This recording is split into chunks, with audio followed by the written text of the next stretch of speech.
Welcome to the International Civil Rights Center and Museum's 2023 Kwanzaa Lecture Series. Habarigani, what is the word? The response would be Ujamaa, cooperative economics. On the fourth day of Kwanzaa, our presenter, Michael Diamond, is a senior vice president with Town Bank. Michael Diamond is a private banker and commercial loan officer.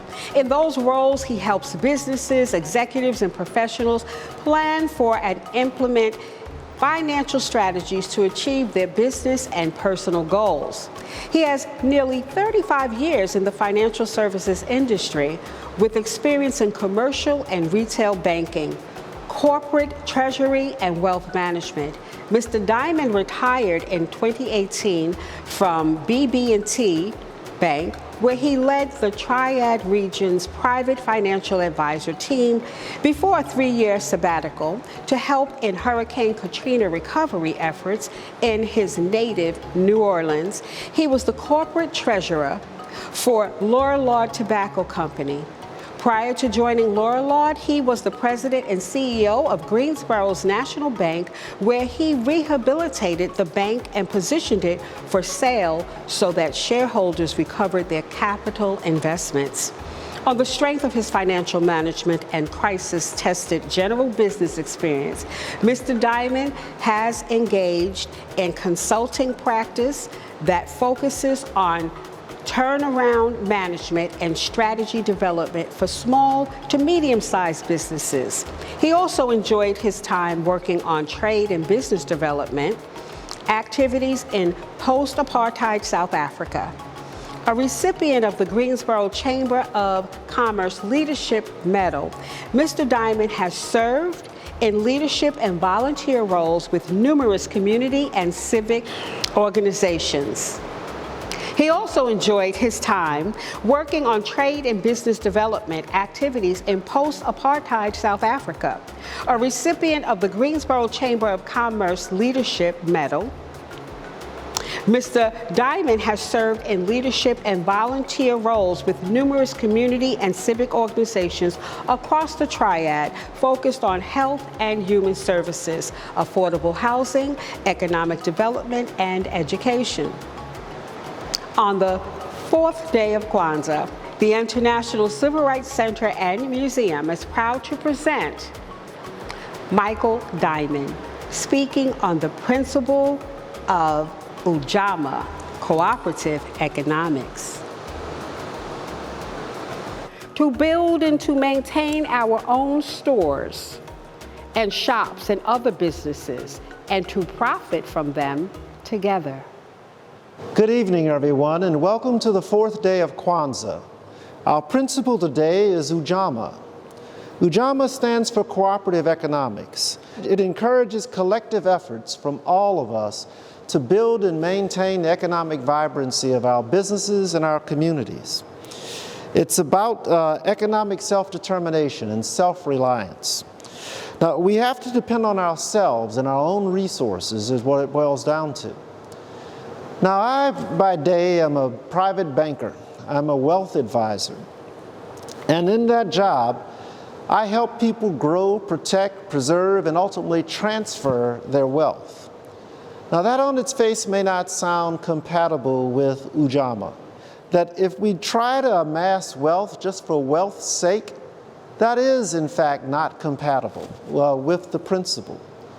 But if we build wealth, if we create wealth, and use it for the greater good, and use it to help improve the economic well-being of our families, of our communities, that is completely in line with Ujamaa. I also want to talk a little bit about several examples that exist right here in our backyard of the principle of Ujamaa at work. One of them is fairly recent. We've got a number. We've got community gardens which help address food insecurity. We've had an attempt to build a food cooperative out in Northeast Greensboro. But one of the more recent ones that has gotten some press is the Black Investment in Greensboro Equity Fund. initially funded by black investors here in Greensboro, who are trying to build an endowment fund that creates a permanent pool of money that we can draw on from year to year to invest in our community, eliminate health disparities, improve the education gap, address business development. It's doing a lot of things toward building that goal of $3 million that would then throw off money year after year in perpetuity to help our community. That's a fantastic example of collective resources of people with vision trying to implement a plan that will in fact leave a permanent legacy for our community. So financial wellness is something I preach day to day, and wealth management is not for those who are just millionaires or multimillionaires. The reality of it is the same principles we use, the same tools we use to manage the wealth of folks who have garnered tremendous assets still applies to all of our households. Making informed decisions about our financial lives is important because life is complex. All the financial issues that we deal with in life are complicated. And the reality is we need to address those in a methodical way that frankly allows us to plan for our future and not just be victims and reacting to day-to-day events. One of the things we would encourage everyone to do as they take stock of their financial standing, of their wealth position right now, is to build a personal financial statement. You can access those online on many of the websites. Your bank, your financial institution can probably give you a template where you can go about trying to take an inventory of your assets first, your cash, whatever investments you've got, money in your retirement funds, your real estate, cars, personal property, cash value of life insurance. There's those financial statement templates will probably outline for you the different categories of your assets that you can accumulate. And then, of course, it's important to peg against that your liabilities. And those are all of your debts. I mean, it's your mortgage, it's what you owe on your car, it's what educational debt, it's other types of consumer debt. The reality is you want to have assets ideally which exceed your level of liabilities so that you have what we call a positive net worth. And so you want to be able to do that periodically, put that financial statement together, quantify what your net worth is so that you have a baseline of how you want to go forward. And you want to be able to monitor whatever financial plan you put together by comparing where you are, say, a year from now versus where you were when you first drafted that personal financial statement. So those financial statements are important because, again, we need to have a better feel for what we are worth, what we own, what we owe. The fact is that many of our households have deficit net worths. The fact is that our black households, for many historical reasons, are frankly under-resourced relative to other households. The good news is that we're closing that wealth gap. There was a time, maybe 10, 12 years ago, that black households owned about 10 cents for every dollar in net worth that a white household owned. Today, that's closed slightly to 16 cents. So the fact is we're making slow progress.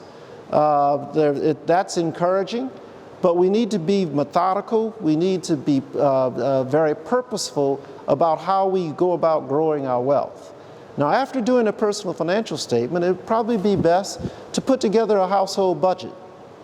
And there again, that's fairly straightforward and simple, whereby we would list all of our sources of income from jobs, from investments, from Social Security, from pensions, any number of categories of income that we've got, rental income from our real estate investments.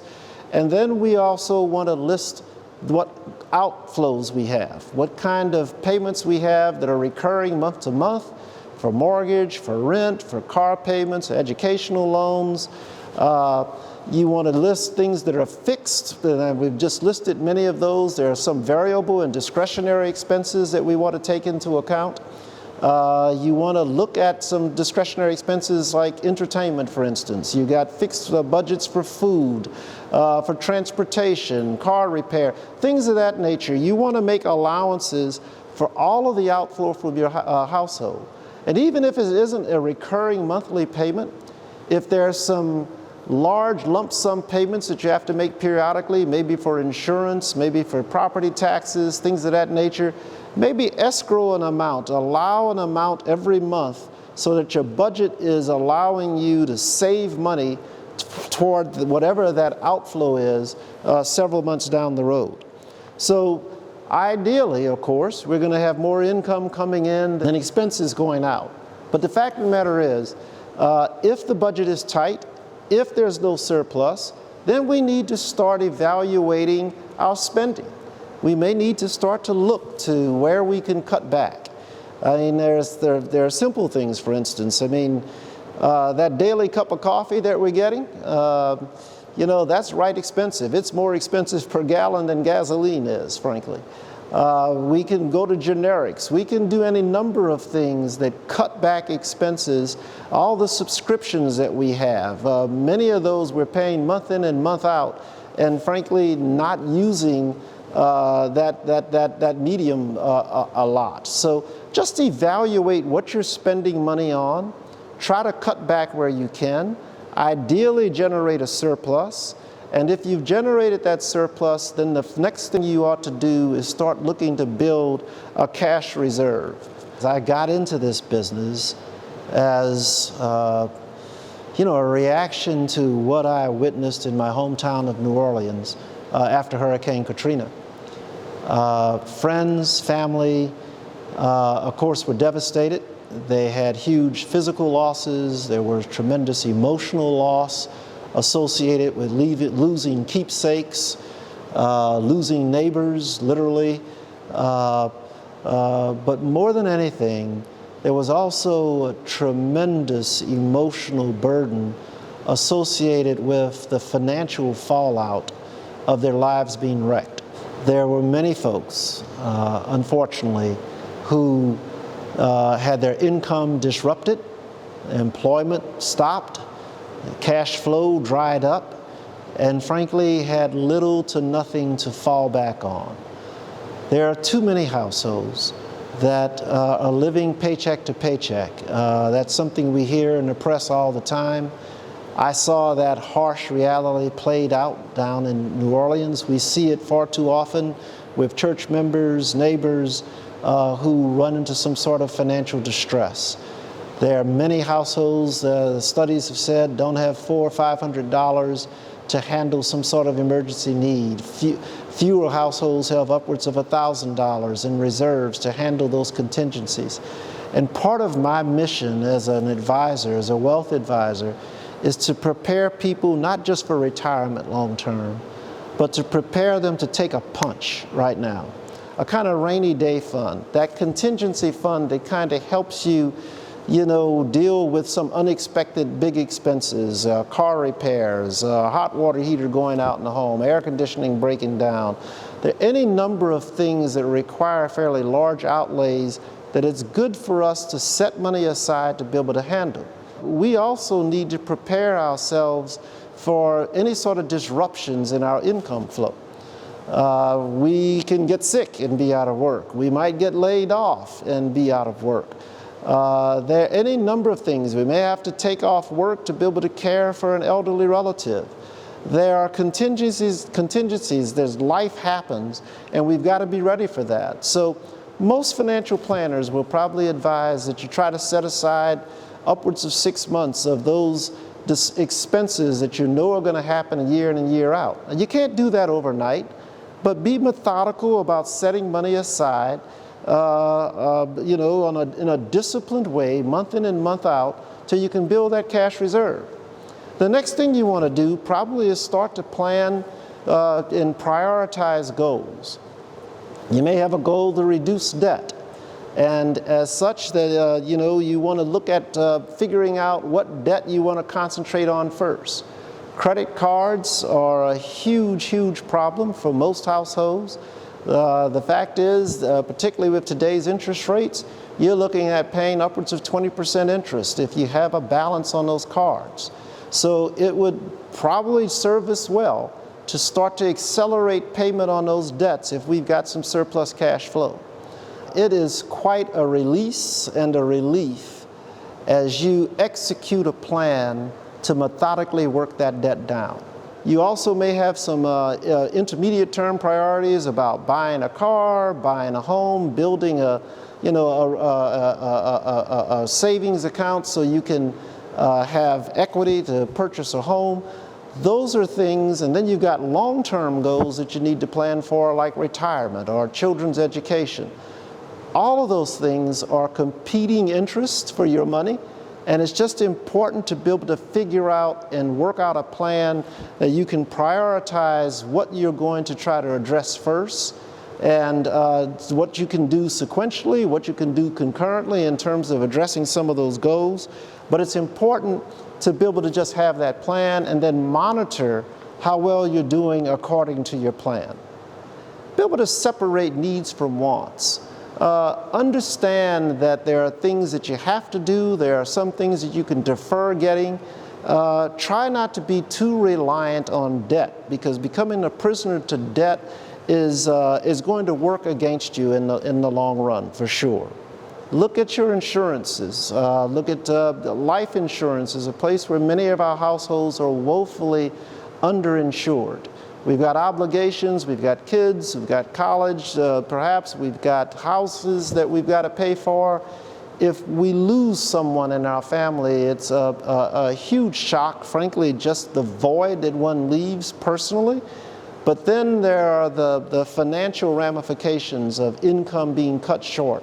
And so insurance is something that many of our households don't pay a lot of attention to, downright shrug off, think is an unnecessary evil.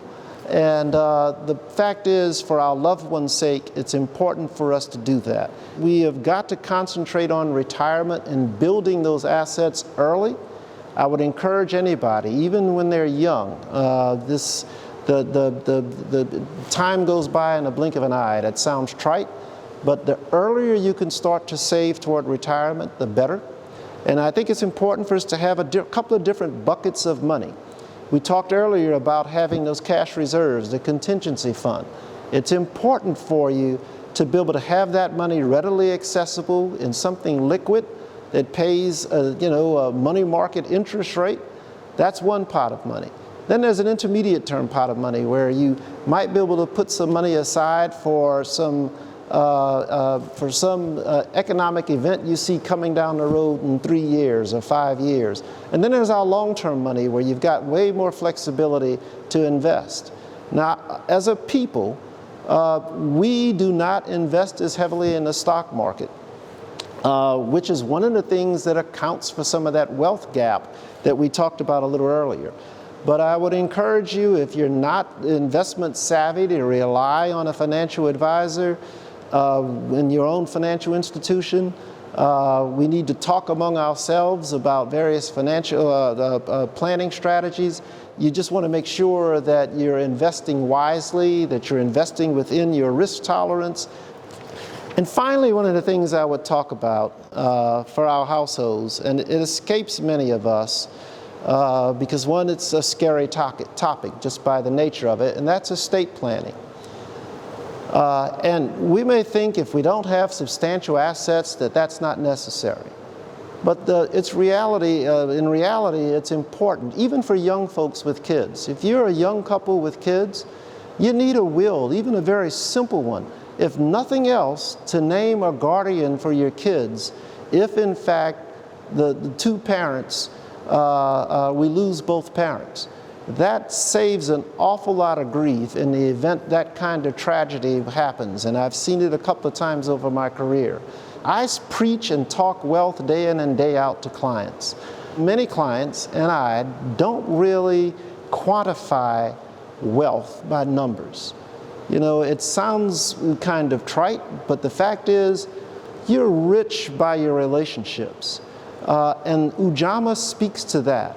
We want to build social networks within our community such that, to the extent we're able to build individual wealth in our households, that we are predisposed to, in fact, share that with others.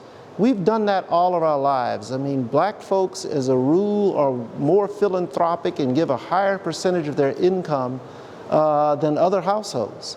The fact of the matter is, we've given it to church. We've been charitable. We give it to different, organizations in our community.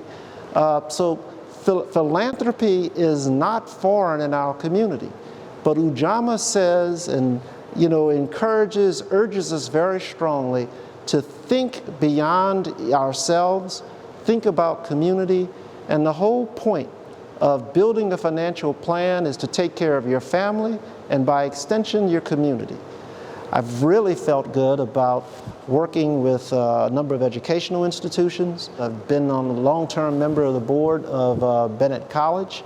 Loved not only the challenges of working with the college, but I've also really gotten a lot of gratification out of seeing the college revived and be on stronger footing. So that is terribly important to me. I want the young ladies at Bennett, I want kids across the board, hopefully to have the same advantages and exposure to things that I've been fortunate enough to afford my kids. And so that's what I would leave you with tonight. Wealth is not just about numbers. Wealth is about the ability to live as you please. Wealth is about making sure you don't run out of money before you run out of time. So there are things we do to encourage ourselves. Wealth is about not wanting to be a burden to your family as you age. That's how we generate wealth for practical reasons, but we also generate it to live out the principle of Ujamaa. So with that, I will leave you and wish you a good night and have you look forward to our fifth principle tomorrow. We thank you for joining us once again on our fourth day of Kwanzaa. We thank Michael Diamond for sharing his expertise on the principle of Ujamaa, cooperative economics. He gave practical advice that could be applied. Everything he spoke about were strategies that would foster prosperity and growth in finances. Tomorrow, joining us right here at this counter will be Josephus Thompson III. His principle that he will speak on is NIA, purpose.